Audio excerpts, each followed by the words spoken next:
We have an amazing conversation lined up for today. I'm so excited to have Adam Kroener on the show today. Hey, Adam, welcome. Hey, Kelly, happy to be here. We are happy to have you here. And it has been a wild and crazy ride for you. And I know you founded your company with your wife, and you guys have just been out of the gate like a rocket on a mission to build the top non-carbonated drink beverage brand in the country. You've had 0 to 8 figures in like 3 years, yeah, with this company. Yeah, Um, yeah. 0 to 8 in when we started, only a year from when we started doing it full time. That's amazing. That's amazing. So I want to hear about the successes. But before we get into all of that, let's really dial it back and talk about the mission behind this brand. How did you and your wife decide to partner to create this? What kind of went into that? And let's just talk a little bit about the journey and what led to where we are. And then we'll share some of the things that you learned along the way that can really make a difference for our listeners. So for the mission, and I will make a small clarifying piece about the product. It is carbonated, Carbonated. just lightly. There are some out there that Okay. aren't carbonated. Okay. How we got there was so I'm from Wisconsin. I was doing keto, so low carb, low sugar, moderate protein, high fat diet. And some will tell you not to drink. I was still drinking. And it's not super exciting. It's pretty boring, but allows you to be sociable. Drank that for quite a few months, and out came the seltzers in 2018. At least that's where I first saw them here in Wisconsin. And in summary, what I experienced with seltzers was a ton of carbonation, not a lot of flavor. Mhm. And more seltzers came out. That same concept remained: low carb, low sugar, ton of carbonation, gave you the bubble guts, but just not much flavor at all. Yeah. And so what Carbless is, and a lot of those are different, like sugar brewer malt base. We created the original one was a vodka lemonade that Mhm. didn't have any carbs, didn't have any sugar, and 100 calories. So it has all the nutrition panel items that people are looking for, but it has the taste profile of a handcrafted bar cocktail. So we flipped the Mhm. script. A lot of flavor, not much carbonation, just as if you were getting a barmaid cocktail, made out of the soda gun, but with all the nutritional benefits of the seltzer. Yeah. Wow. That's so interesting. So you saw the problem, you experienced the problem. You're like, let's create a solution. Now I have heard, and I've interviewed other entrepreneurs on this show, that breaking into the beverage space is literally like one of the hardest, most challenging, difficult spaces to get into, because most people don't realize that most of the drinks that we see on the shelves are already owned by like just a handful of the biggest companies, right? It Yeah. looks like there's a whole bunch of different brands, but really there's not. So I'm very, very interested to hear more about how did you break into this market, and how have you been able to accomplish the speed and volume of growth that you've seen so far? I'll summarize it with two ultimate things, well, maybe three. The product is absolutely different than anything on the market. We have an amazing team who is willing to just get after it day in and day out. And our executive vice president helped us build a strategy that fit not only our business model, but also mine and Amanda's desires for the business, as well as the way the product interacts with the consumer. Mhm. Um, so all of those, I know that's super high level, but a lot of the things that we do different are putting in the time, effort, and energy. And it is really hard to break into if you're going to count on influencers and you're going to try to get chain activations, because that puts the product in the retailer's Yeah. location. But the important part is the rebuy and the consumer enjoying the product. I love that you started with the product differentiation. And I think that is so important to highlight, because I feel like that has been completely lost in the entrepreneurial world. It's crazy, right? Everyone is looking at every strategy under the sun besides make a really freaking amazing product that is so shareable that people want to tell other people about, that people want to keep buying over and over again, right? It's like the core basic fundamental of great business strategy is having a phenomenal product. And I love how you said, it's just it's incomparable to the other things on the market. So I just want to highlight that. But let's go back and talk a little bit about what you just shared there, which is, the fact that, a lot of people try to get into the space, relying on influencers or big chains or whatever the case. Share a little bit about how did you design your strategy, your go-to-market strategy? Because it sounds like you also had a unique perspective on that. You were like, we're not going to go the traditional route. You designed your own way of breaking into the market. Let's talk a little bit about that. It actually starts even at a little bit of higher level. The first seltzer that I ever tried is, still the mainstream malt-based one that sells the most. And then our biggest competitor is the vodka-based High Noon. And so the challenge to me is when you see those, the company, they've done really, really great. And the owners of that company are 3 billionaires. Mm-hmm. Right. So the immediate thought process was, when I look at these big brands, they do great in the market, but to the consumer, who are they? And so it started out with us desiring to be a personable brand, because when I look at a logo of any of these competitors, what does that mean to the consumer? And Mm-hmm. the product has to be a part of that, but what does the business mean? Do they understand that? Do they correlate with that? So part of the differentiator is I love to go. I like doing business strategy, but I also like going to the bar and selling. It's really fun to sell on a liquid that 5 years ago was only available in my bar. So part of the strategy is mimicking that personability. I can't say that I'm going to be personable and spend a bunch of money on social media, which is highly impersonal. I can't say that I'm going to be personable and not have boots on the ground representing the brand. And so when you think about the high level of being a personable brand, everything that we do honestly rolls back up to that. How we activate. Anheuser-Busch is like $100 billion plus company, and we have just as many salespeople in the state of Wisconsin as they do. And it's because we are focusing on being a personable brand and having as many physical touches to the consumer and the retailer as we possibly can. That is amazing. It's like, it's what I learned in corporate. Like, I worked for a Fortune 500 company and we were boots on the ground. We were out in front of businesses and corporations every single day, all day, every day. We never stopped. It was continual follow-up. And I love that you're bringing that back, because again, so many people in the online space, they just feel like they're drowning in a sea and they can't stand out and they can't figure out why. And to your point, it's because they haven't made their brand distinct, because that connection and that rapport and relationship hasn't been established.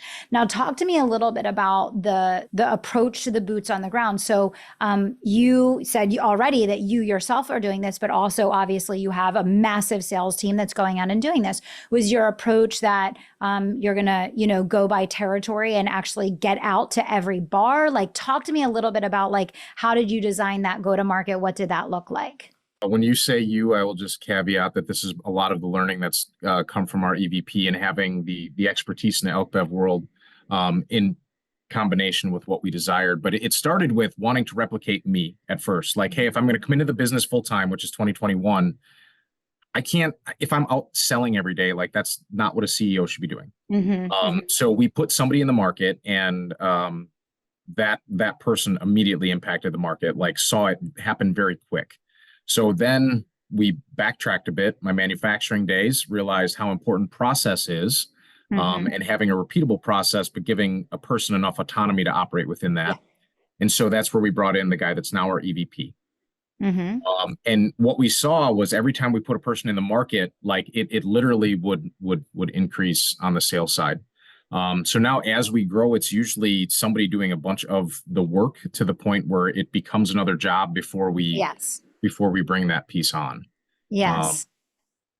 Did I answer that in whole for you? No, yeah, that makes sense. So are they going out primarily to bars? Are they going to all different types of facilities? Like, how are they?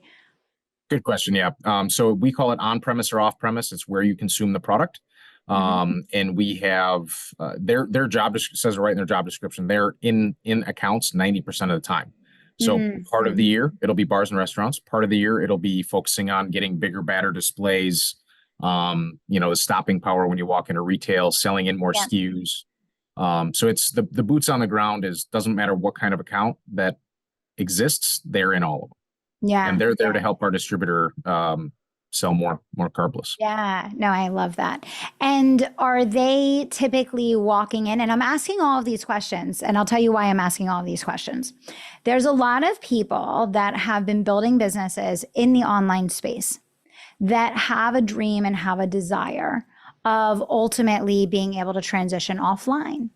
But they don't understand the inner workings of what companies like yours do that actually are operating, and not to say that you're offline, but that are building primarily with an in-person strategy. So I'm asking all these questions because I want people to hear the depth of what that commitment looks like and what those steps that you're taking on a daily basis look like. And also I'm trying to paint a picture of what an alternative go-to-market strategy can look like in the offline world versus what people are used to in our space, which is the online world, right? Direct to consumer is very difficult in ready to drink, just with the whole system of 3-tier with alcohol. But we do about 150 to 200 grand in online sales with no ad spend, and is only a result of people trying it in a state that they love it. They want it so bad when they go to a state that they can't get it, that they go buy it online. But it's the result of building in retail, and then the not profitable online sales are cemented by them trying it in retail in the more traditional network. Sure. And are they primarily buying, when they're buying online, are they primarily buying from your company website directly, or are they going to alternate sites where you're selling? The data that I gave you is off of our website. It looks like you're buying it from us, but you're not, again, to just follow like whatever the laws. The local. Yeah. Anybody who's buying it in Florida, it's actually shipping from California to be legally compliant. Wow. It's a logistical nightmare, but it's worth it if it's the only way you can get the product. Yeah, absolutely. Absolutely. So what would you say have been some of your biggest learnings in building the go-to-market in-person boots on the ground strategy, and like share some things that you think would be helpful for someone that's listening to this, that's like, you know what, I think I actually would enjoy, building in this way. What are some of the things that you think would be important to know? And this goes both ways of how you can be a great supplier. But I think that less than 1% of this world actually does what they say they're going to do. So if you become that person, you already have the leg up above everybody else. And then knowing that, understanding that about anybody who's selling to you. Like I'm a salesperson at heart, so I'm a pretty easy sell. Because I have the emotional tie to them and I feel bad. But what I've learned to do is just test in theory. So we talked about not doing influencers.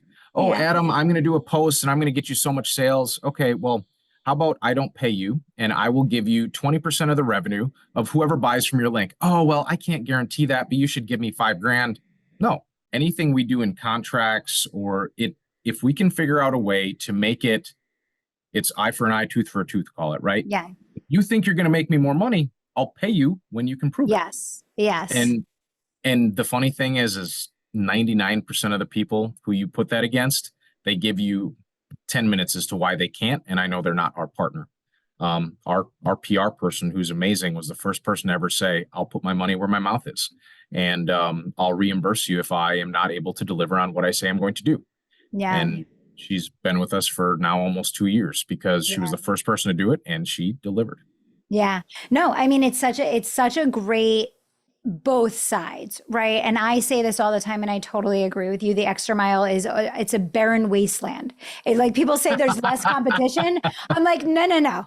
There's not less competition. There's no competition, right? So I think both sides of what you're saying. And then the other thing is I hear from entrepreneurs all the time that get taken in these situations where they're like, I gave this person $100,000. They said they were going to do A, B, C, X, Y, Z. I signed up for this. I paid for that. I invested in that. But it's like doing your due diligence, right? And learning from that and being a business person in every deal that you do. And I've made screw ups. I've paid for all sorts of things that didn't work out, right? And now Same. I've learned and have the same, approach that you did. And it's really interesting. I had someone cold pitch me the other day for a service. I was really interested in the service. I was like, this looks great, right? And I wrote them back and I said, great. I said, send me 3 references of customers you're working with right now that I can talk to, and let's book a meeting. And immediate backpedal, didn't want to introduce the references, oh, what is it exactly that you're looking for? I'm like, you pitched me and told me what I was, right? Bye. And I was like, bye, right? Yeah. So it's just asking like a couple questions. And to your point though, I think also, and I've learned this with my own team as well, when you do find those good people, like really holding on to them, because it is so rare when you find someone that does what they say they're going to do and they're really committed to excellence. It's just like knowing how special that is. And I think that does allow the speed of the company to accelerate so much when there's that inherent trust between, the business partners. Yeah, and I think that's a big part of it for us, is the trust internally. Is if I hired you, I'm going to trust you. Now, on the flip side, when you break my trust, you're going to be gone real quick and we're probably never talking again. But I will inherently trust, and that allows everybody to kind of operate at what they think is their optimal level. And everybody's just feeding off of a bunch of wins. And I think the hard part is it's our money, right? So from a risk perspective, but you have to understand that some people don't want to be in our position from a risk or the reward. Yeah. But it's understanding the bandwidth of what are they good at. And that's why you hire people, because they're better at it than you. Trust that. Don't micromanage it. Yeah. And I guess as FDR said, trust but verify. Yes, it's a good one. I think of that often. So what do you feel is the next frontier for this business? Like, tell me a little bit about, now that you've established yourselves, it's growing rapidly, the strategy is working, the product is distinct. Like, what is next for you? So I will argue that, yes, we've established ourselves where we are. We only sell to less than 10% of the nation. So the really cool thing is we're one of the biggest RTDs in the nation by dollars. And I could be in Colorado or California or Florida, and somebody's like, oh, you must be tiny. We've never heard of you. Right. Thank you for your unknowledgeable opinion. How's your little business doing? Yeah. Right. We've all had that conversation so many times. Yeah. And so for us, it's honestly cash. We finally were able to partner with Bank of America, which is a huge step for our business, with just a bigger line of credit that's not leveraging on any assets. It's just cash flow of the business, and that piece for us was huge. I literally did not take we're very profitable in net. But cash and profit are two different things. And most people don't get that either. I didn't take a paycheck for the first 4 months of this year, just so we could build inventory and I didn't have to worry about it. So now that we've unlocked that line of credit, which is what allowed me to pay myself, that now the growth, we're able to design it in a much more aggressive way, because every bit of growth we were managing, we're going to grow as fast as we can while growing our current markets, launching new markets, but not making any of those partners pissed off because we're out of inventory. So we literally ramp up as much inventory as we could with the dollars we had. And this is the first year that we'll ever not run out of product in the middle of the year. So I'm very excited for the data it gives us. We're the top RTD in quite a few states that we operate in. And we're excited to push that to become the number 1 RTD in the nation. I love that. I'm sure that you will. I have a couple more questions for you. And then obviously we want to send people out to check out the product and go get theirs. But when you were designing your strategy with the markets that you were approaching and the territory that you're going after, Wisconsin's your stronghold, right? Like it's the original one. Yeah. Yeah. The original. Okay. Did you start with a lily pad approach where you were basically building markets, layering in a concentrated area? And did you build out from a concentration, or did you pick core pillar markets and then build from there? And why, I guess? So we'll start with Wisconsin. We launched the whole state. We don't do that anymore. That was also partner and legality. I won't get into all that. So we had Wisconsin for about 2 years before we started to expand. Now we launch multiple counties at a time. So we might do 10 launches in a given state. Okay. And so we focus on particular accounts that we know will drive the business. And then, so our market managers, our sales team that I'd mentioned at the beginning, they are all tasked with getting brand ambassadors that will sample the liquid. So that process just gets repeated. And we don't expand our footprint until we're happy with where that footprint is.